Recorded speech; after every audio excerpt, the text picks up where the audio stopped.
ધોરણ 6 વિષય ગણિત પાઠ 8, જેમાં આજે આપણે સ્વાધ્યાય 8.5નો અભ્યાસ કરીશું. આ સ્વાધ્યાયમાં તમારે સરવાળા, જે દશાંશ ચિહ્નવાળા જે સંખ્યા છે તેના સરવાળા કરતાં શીખવાનું છે, જે આપણે આગળ જોઈ ગયા છીએ. તો શરૂઆત કરીએ પ્રશ્ન નંબર 1થી. નીચેના દરેકનો સરવાળો કરો. હવે સરવાળા છે એ બે રીતે તમે કરી શકો. એ બંને રીત હું તમને પહેલા દાખલામાં કરાવીશ અને બીજા દાખલાથી તમને જે સરળ પડે તે રીત શીખવીશ. તો હવે જ્યારે તમે સરવાળો કરો ત્યારે આવું ટેબલ દોરવાનું છે. તો ટેબલ દોરીને તમે આપણે સ્થાન કિંમત કેવી રીતે લખવી દશાંશ ચિહ્નવાળાની તે જોઈ ગયા. દશક, એકમ, દશાંશ, શતાંશ, સહસ્ત્રાંશ તેવી રીતે લખી નાખવાનું છે. તો આપણને ખ્યાલ છે કે જ્યાં પોઈન્ટ પછીની સંખ્યા આવે, પોઈન્ટવાળું આવે ચિહ્ન, ત્યાં આપણે દશાંશ ચિહ્ન દર્શાવવાનું છે.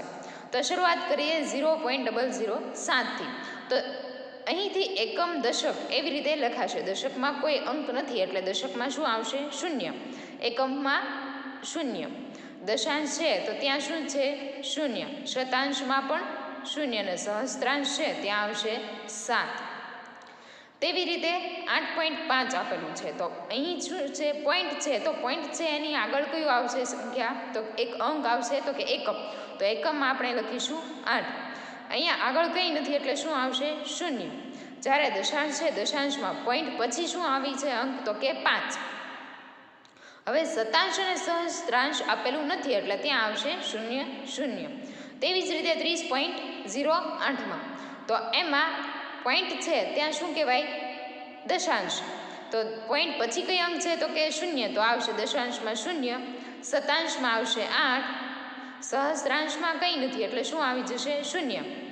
તેવી જ રીતે એકમ, એકમમાં છે 0 અને દશકમાં છે 3. હવે આ બધાનો સરવાળો કરવાનો છે. તો સરવાળાની નિશાની કરીએ તો હવે પાછળથી આપણે દરેકનો સરવાળો કરતા જઈએ. તો અહીં 0, 0 અને 7, તો સરવાળો આવશે જવાબ 7. તેવી જ રીતે અહીંયા બધાનો સરવાળો થશે 8, અહીં 5, અહીંયા 8 અને અહીંયા 3. હવે દશાંશ છે ત્યાં શું થશે? દશાંશ ક્યાં આવે છે? તો કે 5. તો અહીં 38 છે એની પછી જે પોઈન્ટ આવે છે 38.587 એ આપણો જવાબ થશે.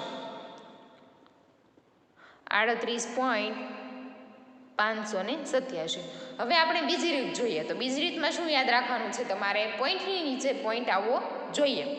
તો પહેલાં લખીએ 0.007, પછી છે 8.5, પછી છે 30.08, તો 30.08. હવે આ દરેકનો સરવાળો કરવાનો છે. જ્યાં બાકી રહે છે જગ્યા, જ્યાં કંઈ નથી ત્યાં તમારે 0 લખી નાખવાનું, જેથી કરીને તમારે ગણતરી કરતી વખતે ભૂલ થાય નહીં. તો અહીંયા આવશે 7, અહીંયા આવશે 8, અહીંયા આવશે 5, પોઈન્ટ એમના અહીંયા 8 અને 3, એટલે 38.587 આ આપણો જવાબ થયો. તો રકમ લખી નાખીએ 0.07 વત્તા 8.5 વત્તા 30.08. આ બધાનો સરવાળો થયો 38.587. આ જવાબ થયો. આ બંનેમાંથી કોઈ પણ રીત તમે કરી શકો, ગણતરી દર્શાવી શકો. બને ત્યાં સુધી આ અથવા આ કોઈ પણ રીત તમને સરળ જે પડતી હોય તે તમે ગણી શકો. હવે બીજો દાખલો જોઈએ. હવે જોઈએ દાખલો નંબર 2, જેમાં આપણને 15 વત્તા 0.632 વત્તા 13.8 આપેલા છે. તો હવે આપણે તેમને ગોઠવી દઈએ. તો પહેલાં ગોઠવશું 15 છે તો એની પછી કોઈ પણ અંક આપેલો નથી અને દશાંશ ચિહ્ન પણ નથી, એટલે એકમ કયું થશે? તો કે 5 અને દશક થશે 1. દશાંશ ચિહ્ન આપેલું નથી અને બીજું કંઈ પણ આપેલું નથી એટલે ત્રણેયમાં આવશે 0 વત્તા 0.632. તો દશાંશ પછી કયો અંક છે? તો કે 6. તો દશાંશમાં આવશે 6, શતાંશમાં 3, સહસ્ત્રાંશમાં 2. હવે દશાંશ ચિહ્ન છે એની આગળનો અંક એકમ ગણાય. તો એકમ છે 0 અને દશક કંઈ આપ્યું નથી એટલા માટે એ પણ 0 વત્તા 13.8. એમાં દશાંશ થશે 8, શતાંશ અને સહસ્ત્રાંશ 0 0, દશાંશ ચિહ્ન આગળ એકમ તો કે 3, દશક તો કે 1. હવે આ દરેકનો સરવાળો કરશું. અહીંયા થશે 2, અહીંયા થશે 3, 6 અને 8, બંનેનો સરવાળો કરવાનો તો 14 થશે. તો 14નો ચોગડો અને વધી પડી 1, આ વધી 1.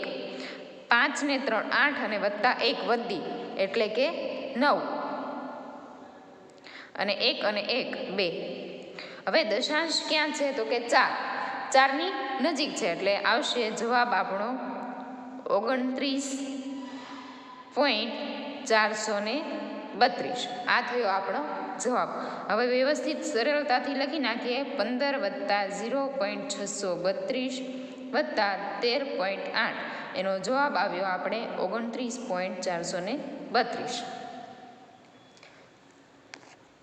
હવે ત્રીજો દાખલો જોઈએ સી, જેમાં 27.076 વત્તા 0.55 વત્તા 0.004 આપેલા છે.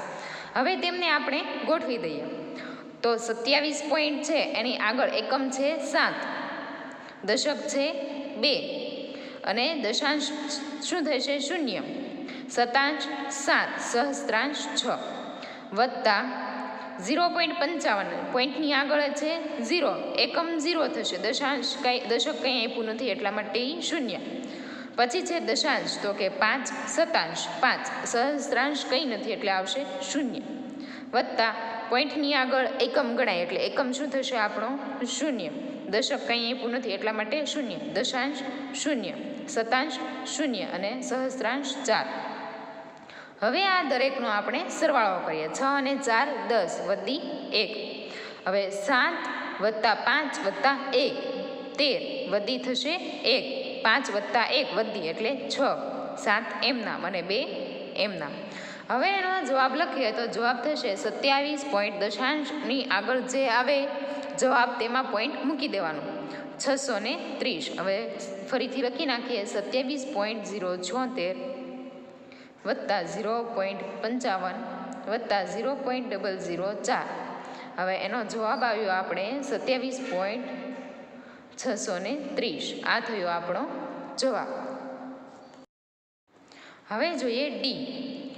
ડીમાં છે 25.65 વત્તા 9.005 વત્તા 3.7.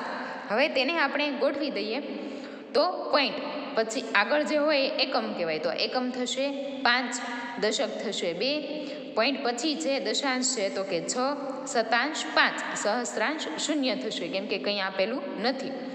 હવે પોઈન્ટ આગળ 9 એટલે એકમ 9, દશક 0, પછી દશાંશ અને શતાંશ બંને થશે 0 0 અને છેલ્લે છે સહસ્ત્રાંશ એ થશે 5 વત્તા 3.7 છે તો દશાંશની આગળ શું આવે એકમ, એકમ છે 3, દશક 0, પોઈન્ટ પછી અંક છે 7 એટલે દશાંશ થશે 7, શતાંશ અને સહસ્ત્રાંશ બંને થશે 0. હવે આ દરેકનો આપણે સરવાળો કરીએ તો 5, અહીંયા 5, 6 ને વત્તા 7 એટલે કે 13 વધી પડી 1.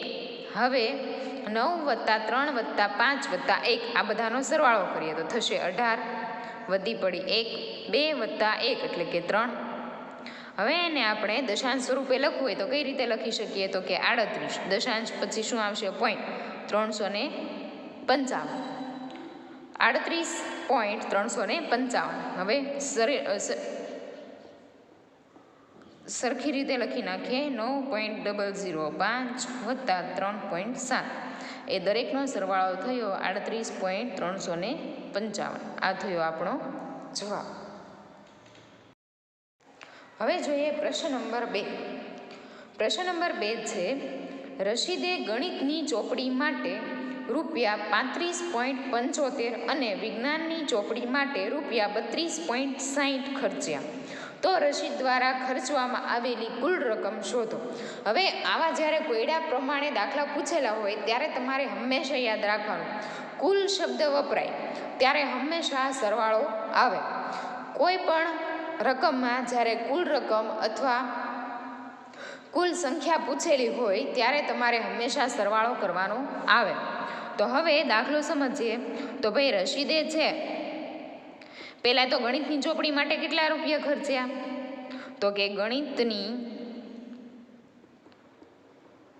ચોપડી માટે કુલ 35.75 રૂપિયા ખર્ચ્યા. તેવી જ રીતે હવે બીજી ચોપડી લીધી તો કે વિજ્ઞાનની, તો વિજ્ઞાનની ચોપડી માટે રશીદે 32.60 રૂપિયા ખર્ચ્યા. તો હવે બંને એટલે કે કુલ ખર્ચ એને કેટલો થયો એની આપણે ગણતરી કરીએ તો ગણતરીમાં તમને ખ્યાલ છે પોઈન્ટની નીચે પોઈન્ટ આવવો જોઈએ. 35.75 વત્તા 32.60 આ બંનેનો શું કરવાનો? સરવાળો કરવાનો. તો આ બંને આપણને જે આપ્યા છે એ શેમાં આપેલા છે? રૂપિયામાં. તો એ રૂપિયા અહીંયા લખી નાખશું. જો પૈસા આપ્યા હોય તો પૈસા લખવાનું, બરાબર છે. તો આપણને રૂપિયા આપેલા છે તો રૂપિયા લખીએ તો 5, 7 વત્તા 6 13 પોઈન્ટ એમ નામ વધી થશે 1. 5 ને 2 7 ને વધી 1 વત્તા એટલે કે 8 અને 3 ને 3 6. તો આપણને કુલ રૂપિયા કેટલા મળ્યા? તો કે રશીદે ખર્ચેલા કુલ રૂપિયા 68.35 થશે. હવે ફરીથી જોઈએ તો આપણને એમાં શું કીધું છે કે રશીદે 2 બુક લીધી, એક તો ગણિતની અને એક વિજ્ઞાનની. તો બંને બુકની કુલ રકમ કેટલી થઈ? તો બંનેનો સરવાળો કર્યો 35.75 વત્તા 32.60. આ દાખલો જ્યારે ગણીએ ત્યારે પોઈન્ટની નીચે પોઈન્ટ આવવો જોઈએ. તો આપણે સરવાળો કરીએ તો જવાબ મળે છે 68.35. હવે જોઈએ પ્રશ્ન નંબર 3, જેમાં રાધિકાની માતાએ તેને 10.50 રૂપિયા અને તેના પિતાએ 15.80 રૂપિયા આપ્યા છે. તો રાધિકાના માતા પિતા દ્વારા રાધિકાને આપવામાં આવેલી કુલ રકમ શોધો. જ્યારે કુલ કે એટલે હંમેશા સરવાળો આવે, આપણને આગલા દાખલામાં પણ જોયું. તો હવે લખીએ રાધિકાને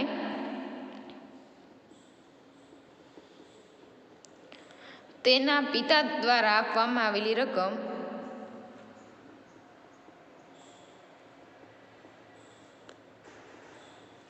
કેટલા રૂપિયા છે? તો કે 15.80 રૂપિયા છે. જ્યારે તેના માતા દ્વારા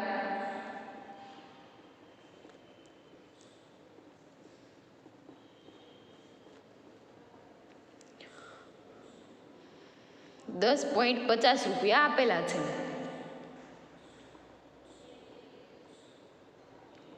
હવે આપણને કીધું છે કુલ રકમ, તો બંનેનો શું થશે? સરવાળો. તો 10.50 રૂપિયા વત્તા 15.80 રૂપિયા.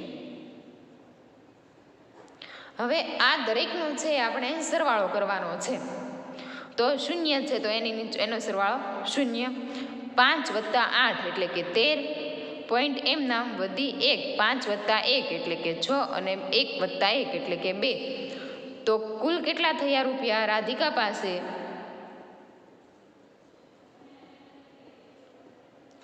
કુલ રકમ 26.30 રૂપિયા થશે. હવે જોઈએ, જો એના મમ્મી અને પપ્પાએ બંને આપેલા રૂપિયાની કુલ રકમ કેટલી થશે? તો કે 26.30. એના પપ્પાએ આપેલી હતી રકમ અને મમ્મીએ આપી હતી, બંને રકમનું શું કર્યું આપણે? સરવાળો. સરવાળામાં ધ્યાન હંમેશા એ રાખવાનું કે પોઈન્ટની નીચે પોઈન્ટ આવવો જોઈએ, એટલે તમારા દાખલામાં ભૂલ પડશે નહીં.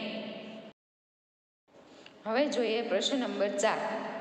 નસરીએ 3 મીટર 20 સેન્ટીમીટર કાપડ તેના શર્ટ અને 2 મીટર અને 5 સેન્ટીમીટર કાપડ તેના પેન્ટ માટે ખરીદ્યું.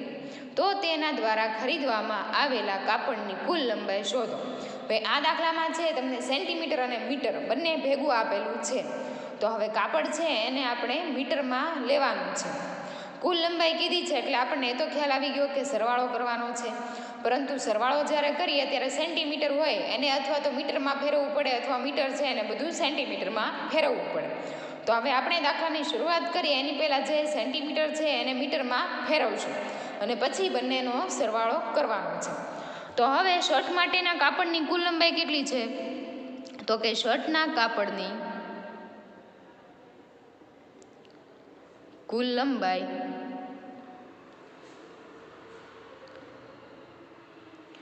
3 મીટર અને 20 સેમી છે. જ્યારે પેન્ટ માટેના પેન્ટના કાપડની લંબાઈ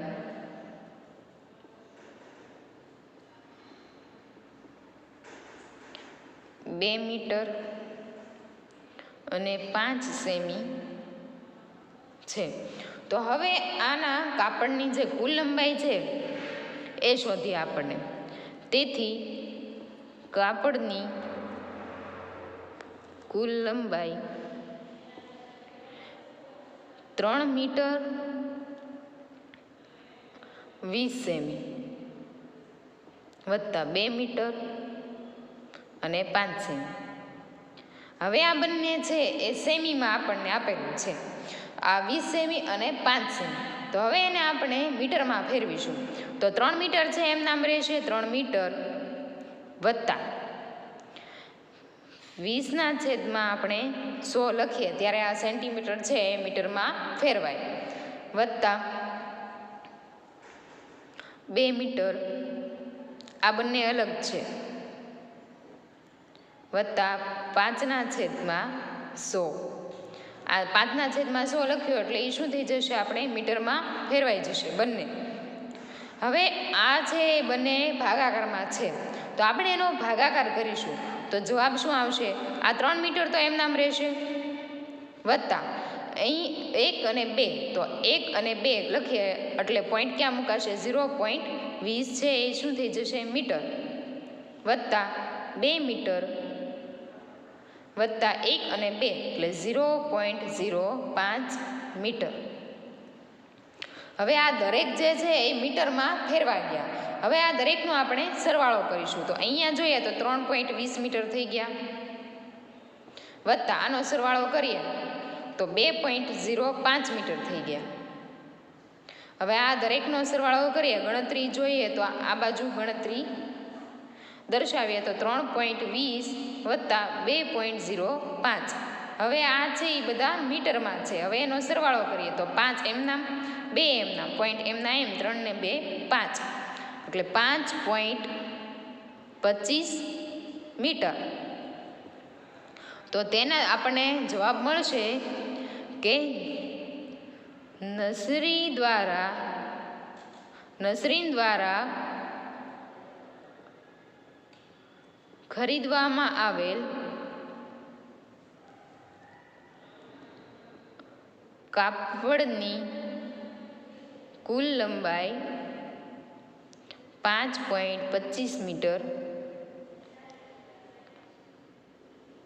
છે, અથવા 5 મીટર અને 25 સેમી હશે. આ થયો જવાબ. હવે ફરીથી દાખલો સમજીએ તો પેન્ટ અને શર્ટ બંનેના કાપડની જે છે એ આપણને શેમાં આપ્યા હતા, તો મીટર અને સેન્ટીમીટર બંનેમાં આપેલા હતા. તો સરવાળો કરવો હોય તો કાપડને આપણે મીટરમાં અથવા સેન્ટીમીટરમાં ફેરવવું પડે. તો આપણે જે આ સેન્ટીમીટર હતું એને શેમાં ફેરવ્યું, મીટરમાં. તો સેન્ટીમીટરમાં ફેરવવું, સેન્ટીમીટરમાં આપેલું હોય તેને મીટરમાં ફેરવવું હોય તો એને ભાગ્યા જે રકમ હોય એને ભાગ્યા શું કરવા પડે આપણે, 100. તો 3 મીટર વત્તા 20ના છેદમાં 100 અને 2 મીટર વત્તા 5ના છેદમાં 100.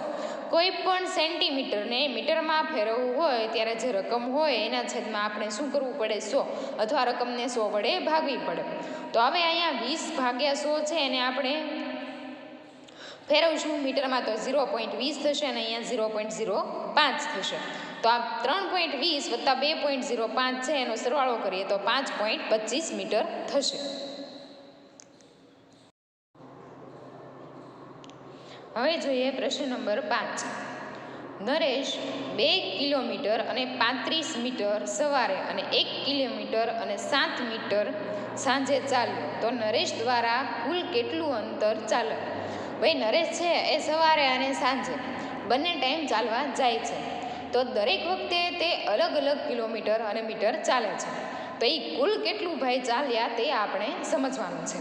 તો ભાઈ સવારે અંતર કેટલું કપાય છે નરેશ દ્વારા, તો કે નરેશ દ્વારા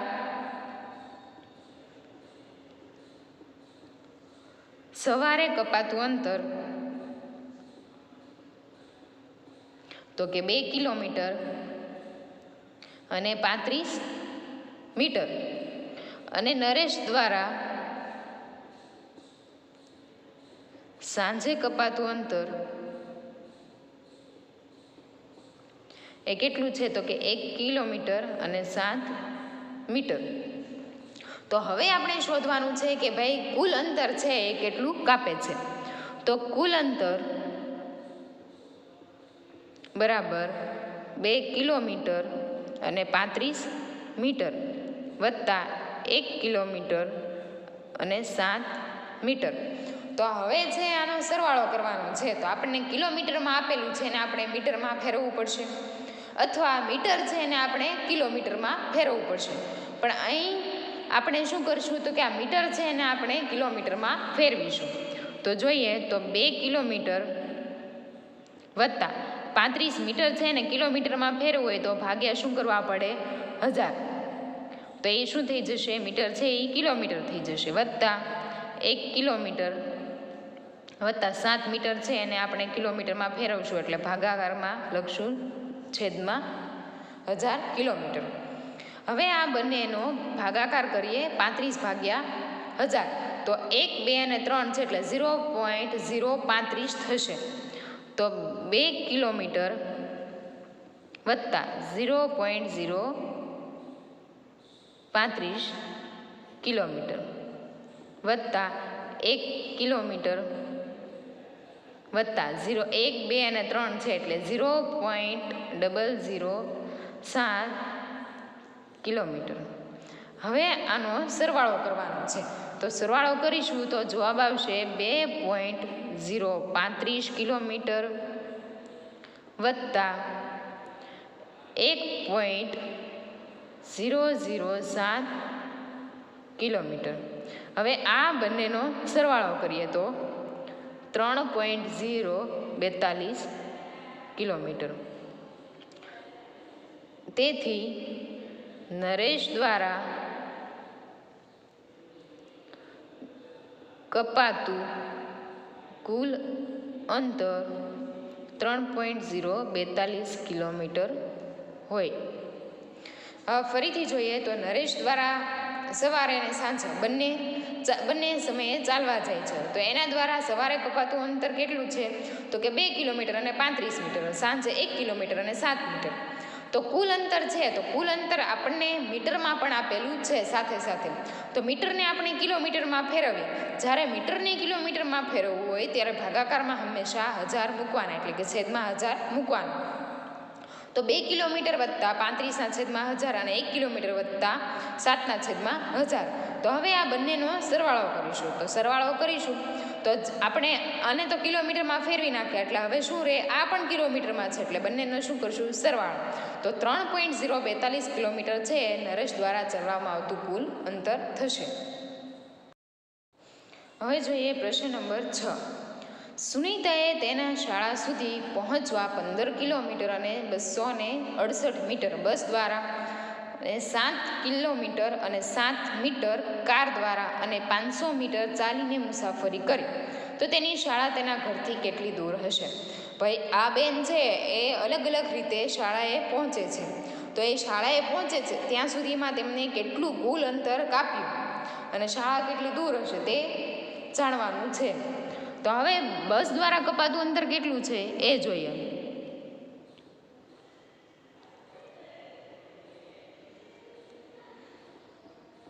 તો બસ દ્વારા જ્યારે અંતર કાપે તો એ કેટલું દૂર થાય છે તો કે 15 કિલોમીટર અને 268 મીટર. પછી છે કાર દ્વારા. તો કાર દ્વારા એ કેટલું અંતર કાપે છે? કાર દ્વારા કાપે છે અંતર 7 કિલોમીટર અને 7 મીટર. તો 7 કિલોમીટર અને 7 મીટર. પછી એ બેન છે ચાલીને મુસાફરી કરે છે. તો ચાલીને કપાતું અંતર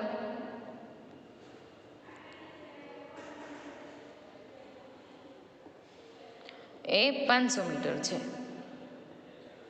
હવે આ કુલ અંતર શોધવાનું છે, કેમ કે ત્રણેય દ્વારા મુસાફરી કરે, બસ, કાર અને ચાલી. તો ત્રણેયનો આપણે સરવાળો કરશું. તો કુલ અંતર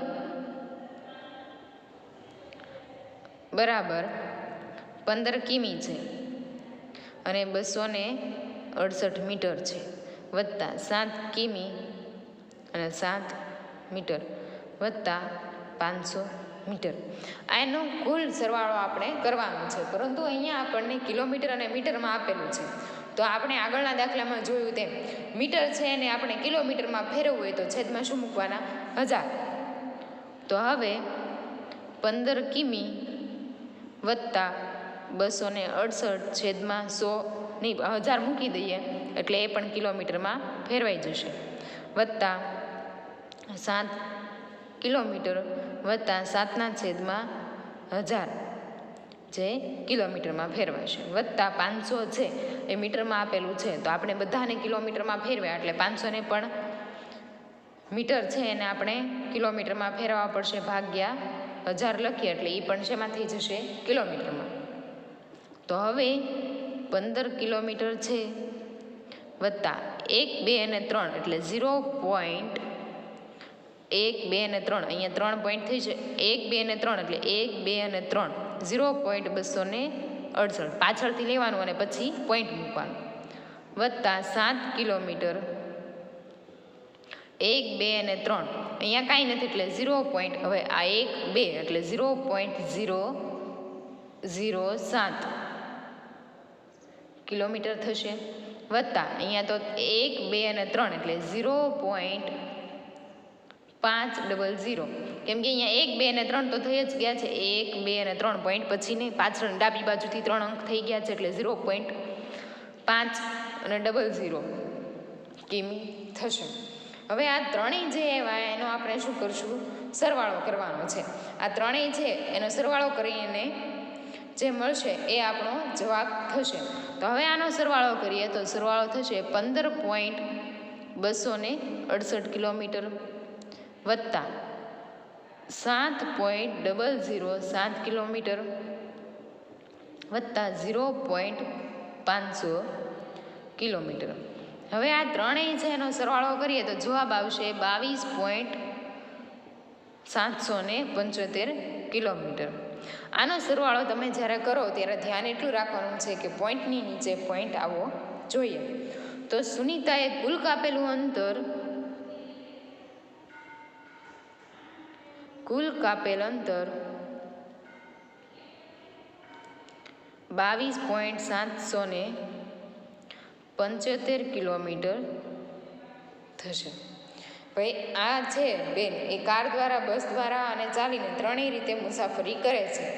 જે આ અંતર છે એ આપણને અલગ અલગ રીતે આપેલું છે, જેમાં મીટરમાં અને કિલોમીટર બંને રીતે આપેલું છે. તો આપણે છે મીટર છે ને કિલોમીટરમાં ફેરવીશું એટલે મીટરના જે અંક છે એને ભાગ્યા 1000 કરીશું. ભાગ્યા 1000 કરીશું તો એને જ્યારે ફેરવીએ ત્યારે જેટલા શૂન્ય હોય એટલા અંક ડાબી બાજુથી આપણે આગળ ખસેડવાના.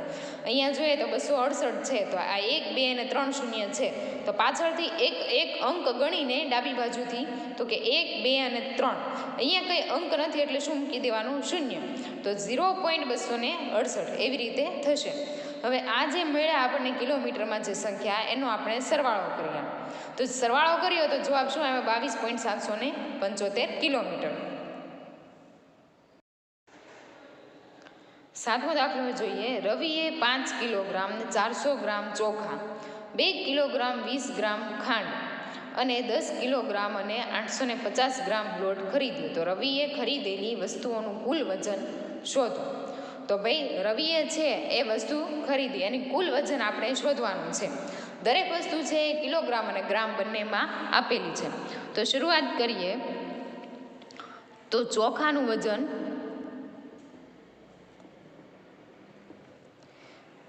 એ 5 કિલોગ્રામ અને 400 ગ્રામ છે. પછી ખાંડનું વજન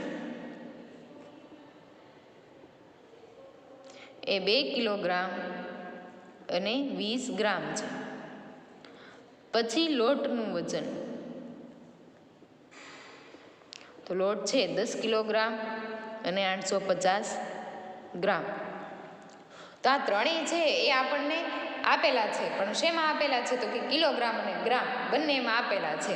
તો હવે આપણે બધાનો સરવાળો કરવાનો છે. તો કુલ લખીએ વજન 5 કિલોગ્રામ વત્તા 400 ગ્રામ વત્તા 2 કિલોગ્રામ વત્તા 20 ગ્રામ વત્તા 10 કિલોગ્રામ વત્તા 850 ગ્રામ. હવે છે આ ગ્રામ જે આપેલા છે એને આપણે શેમાં ફેરવવાના છે? કિલોગ્રામમાં. તો લખીએ 5 કિલોગ્રામ છે એ તો એમને એમ રહેશે, વત્તા ગ્રામ છે એને આપણે કિલોગ્રામમાં ફેરવીએ તો છે ને છેદમાં મૂકીએ 1000. તો એ શેમાં થઈ જશે? કિલોગ્રામમાં. જ્યારે ગ્રામ છે એને કિલોગ્રામમાં ફેરવીએ ત્યારે છેદમાં હંમેશા શું આવે? 1000. કોઈ પણ સંખ્યાનો આપણે 1000 વડે ભાગાકાર કરવાનો. વત્તા 2 કિલોગ્રામ વત્તા 20 ગ્રામ છે એને આપણે કિલોગ્રામમાં ફેરવીએ એટલે છેદમાં આવશે 1000 વત્તા 10 કિલોગ્રામ વત્તા 850 ગ્રામ છે એને આપણે શેમાં ફેરવશું? કિલોગ્રામમાં, એટલે છેદમાં આવશે 1000. હવે જોઈએ આપણે આ 5 કિલોગ્રામ છે એ તો એમના એમ રહેશે, વત્તા અહીંયા 1, 2 અને 3 એટલે ડાબી બાજુથી 1, 2 અને 3 એટલે 0.400 એ શું થશે? કિલોગ્રામમાં ફેરવાઈ જશે. વત્તા 2 કિલોગ્રામ એમના એમ. હવે 1 અને 2 અને અહીંયા કેટલા છે? શૂન્ય 3 છે એટલે શું થશે? 0.020 કિલોગ્રામ વત્તા 10 કિલોગ્રામ છે. હવે અહીંયા 1, 2 અને 3 તો 0.850 કિલોગ્રામ 0.850 કિલોગ્રામ થશે. હવે આ જે છે એ બધી રકમ આપણને શેમાં મળી ગઈ? તો કે કિલોગ્રામમાં મળી ગઈ. હવે એનો સરવાળો કરવાનો છે. તો આ દરેકનો સરવાળો કરીશું તો શું થશે? તો કે 5.400 કિલોગ્રામ વત્તા 2.020 કિલોગ્રામ વત્તા 10.850 કિલોગ્રામ. હવે આ ત્રણેય છે એનો આપણે સરવાળો કરવાનો છે. તો અહીંયા ગણતરી દર્શાવીને કરું છું. આમ તમે કરો તોય જવાબ સીધો જો જવાબ આવી જતો હોય તો લખો તો પણ ચાલે, પણ તમારી માહિતી માટે ગણતરી જોઈએ તો 5.400 વત્તા 2.020 વત્તા 10.850. ભાઈ અહીંયા કાંઈ નથી એટલે શું મૂકી દઈશું? શૂન્ય. તો અહીંયા શૂન્યના શૂન્ય, 5 ને 2 7, 8 વત્તા 4 એટલે 12 પોઈન્ટ એમ નામ વધી 1, 5 ને 2 7 ને 1 8 અને અહીંયા કંઈ નથી 1 એટલે 8. હવે કુલ વજન કેટલું થશે? રવિએ ખરીદેલ વસ્તુનું કુલ વજન 18.270 કિલોગ્રામ થશે. આ સ્વાધ્યાયના બધા દાખલા છે તમારે પાકી બુકમાં એક વખત લખવાના છે.